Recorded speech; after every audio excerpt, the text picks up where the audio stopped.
सिमरन की छोटी बहन विभा माँ के होते हुए भी सिमरन के ही पीछे लगी रहती थी। सिमरन, आ गई हो तो इसे खाना खिला दो। बोल रही है तुम जब तक नहीं खाओगी ये भी नहीं खाएगी। क्या है विभा, तुम खा लिया करो ना, मुझे ऑफिस से आने में देर हो जाती है। और कोई छोटी बच्ची तो हो नहीं तुम जो खाना भी नहीं खाती हो कि दीदी आएगी तो ही खाऊंगी। हाँ हाँ, छोटी बच्ची ही समझ लो। और एक बात, जब आपको पता है कि मैं आपके बिना नहीं खाती हूँ तो रोज रोज क्यों बोलती हो? अरे क्या है ये, दोनों बहनें कम माँ बेटी ज्यादा लगती हो। अरे दीदी की शादी हो जाएगी तब क्या करेगी बोल? जब होगी तब की तब देखेंगे। मैं तो दीदी के साथ ही रहूंगी हमेशा। दोनों की शादी ऐसे घर में कर देंगे जहाँ दो भाई हो। खैर, मामला आया गया हो जाता है। एक दिन सिमरन के पापा जब घर आते हैं। तुम लोगों के लिए अच्छी खबर है। वर्मा जी है ना मेरे दोस्त, उन्होंने सिमरन बेटी के लिए रिश्ता बताया है। बहुत अच्छा लड़का है, सिमरन को भी पसंद कर लिया है और कल वो लोग आ रहे हैं सिमरन को देखने अपने घर। सिद्धांत अपने माता पिता के साथ सिमरन को देखने आता है। उसे सिमरन अच्छी लगती है और शादी तय हो जाती है। सिद्धांत की माँ कहती है, अब तो हम लोग ले जाएंगे जल्द ही अपनी सिमरन को यहाँ से।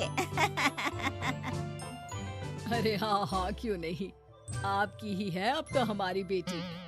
दूर खड़ी विभा सब सुन रही होती है। अब तो दीदी की शादी हो जाएगी, फिर तो वो चली जाएंगी। दीदी के बिना मैं कैसे रहूंगी? कुछ न कुछ तो करना ही होगा जिससे दीदी की शादी ही ना हो। सभी के जाने के बाद क्या शादी के बाद दीदी हम लोगों के साथ नहीं रहेंगी? अरे नहीं तो फिर क्यों रहेगी, शादी हो जाएगी तो अपने घर चली जाएगी ना। तो मैं भी जाऊंगी उनके साथ, मेरा भी सामान पैक कर देना। अरे कैसे बात कर रही हो विभा, दीदी के ससुराल छोटी बहन नहीं जाती।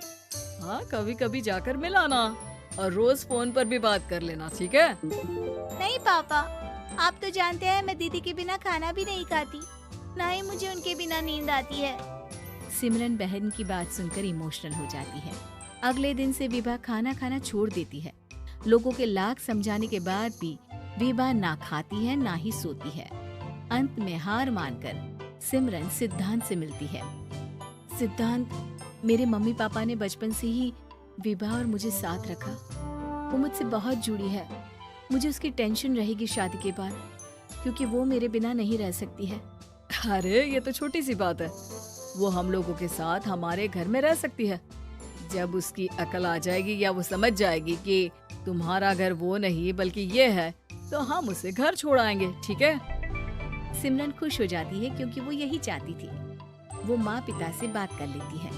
अरे कैसी बात कर रही हो सिमरन, भला बेटी के ससुराल में हम छोटी बहन को कैसे भेज दे? जमाना क्या कहेगा? अरे तू पागल हो गया है, मना कर दे। इस शादी में इन लोगों का तो ये चलता ही रहेगा। कभी बहन यहाँ आ रही है, कभी वो बहन के पास जा रही है।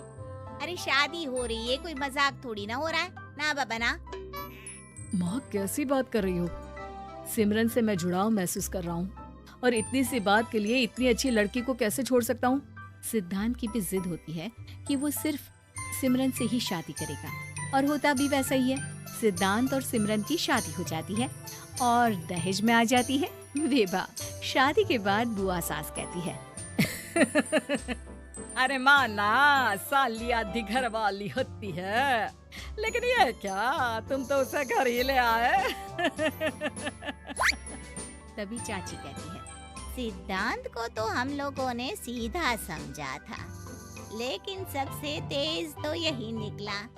अरे देखो कैसे दहेज तो नहीं लिया, लेकिन साली पर कब्जा कर लिया। सिद्धांत ने इस और तो सोचा ही नहीं था, लोग उन लोगों के बारे में ऐसी भी बात करेंगे। वो वहाँ से चला जाता है और चुपचाप अपने कमरे में लेट जाता है। क्या हुआ सिद्धांत, तुम अचानक से परेशान हो गए, कोई बात है क्या? अरे नहीं, वो थक गया था ना, शादी की सारी तैयारी और रस्मों के बीच, सोच रहा हूँ थोड़ा आराम कर लूँ। हाँ ठीक है, आप लेट जाइए, मैं विभा का बेड लगा देती हूँ जमीन पर। क्या वो यहाँ सोएगी? हाँ, बताया तो था कि उसे नींद नहीं आती मेरे बिना। तो तुम आराम से लेटो ऊपर, हम लोग नीचे बिछा लेते हैं। अरे नहीं नहीं, तुम दोनों आराम से लेटो ऊपर, मैं माँ पापा के रूम में जा रहा हूँ। सिद्धांत वहाँ से दूसरे कमरे में चला जाता है, जहाँ सिद्धांत के पिता उससे कहते हैं, क्या बात है बेटा, तू उस कमरे में क्यों नहीं सो रहा? बहू से लड़ाई हो गई है क्या शादी के पहले दिन ही? अब नहीं पापा, वो दोनों बहनों को बात करनी थी और मुझे नींद आ रही है, तो मैं यहाँ सोने चला आया। अगले दिन सिद्धांत तैयार होकर ऑफिस जाता है। ऑफिस में लंच के वक्त दोस्त कहता है, क्या बात है सिद्धांत, इतना सारा खाना एक ही दिन में? हाँ यार, वो सिमरन को खाना बनाने का शौक है तो उसी ने बनाया है। यार हम लोगों की तो सिर्फ एक ही बीवी है, इसकी तो दो दो है ना। सिद्धांत को गुस्सा आ जाता है। कैसी बात कर रहा है तू? अरे तू तो भाग्यशाली है जो बीवी के साथ साथ साली भी आ गई। अरे साली लोगों की तो आधी घरवाली होती है, तुझे तो पूरी की पूरी मिल गई।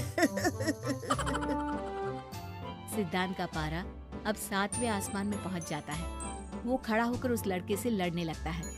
हाँ, मेरी शादी में मेरी बीवी के साथ मेरी साली भी आई है, ये सच है, लेकिन सिर्फ कुछ समय के लिए, क्योंकि उसने सिमरन को बचपन से ही माँ की तरह देखा और यूं अचानक वो सिमरन से अलग नहीं रह सकती थी। इसलिए सोचो, अगर मेरी बीवी उसके लिए माँ का स्थान रखती है तो मेरा दर्जा क्या हुआ?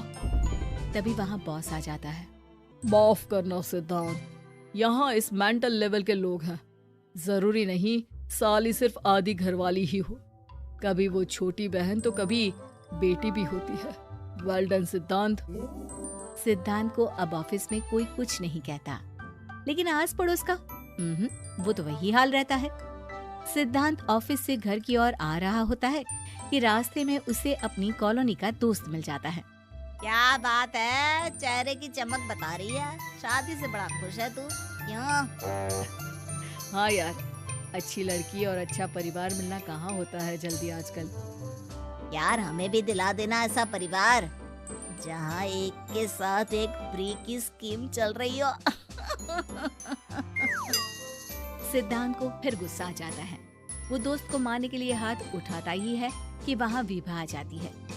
अरे जीजू, रहने दीजिए ना, ये लोग नहीं समझेंगे कि इंसानियत क्या होती है। ये सच है कि दीदी से कैसे दूर रहना, ये मुझे पता नहीं था।